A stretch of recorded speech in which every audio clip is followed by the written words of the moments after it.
আসসালামু আলাইকুম এভরিওয়ান, আপনারা সবাই কেমন আছেন? আজকে আমি আপনাদেরকে টাকি মাছের ভর্তা বানিয়ে দেখাবো। আমি চেষ্টা করি নতুন নতুন প্রতিদিন এক একটা করে দেখাতে, কারণ আমি ভর্তা প্রিয় মানুষ। আমি মাছের ভর্তা অনেক পছন্দ করি। তো এই তো আমি মাছগুলা ভেজে নিলাম তেলে।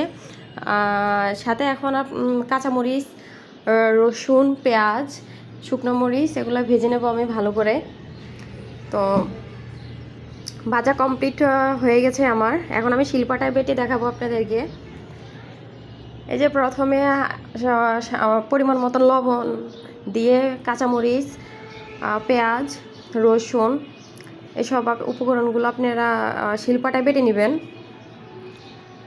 ভালোভাবে পিষে নেবেন যাতে কোনো দানাদার না থাকে। এখন আমি মাছটা পিষে নেব শিলপাটায়। এই যে আমার মাছ বাটা শেষ।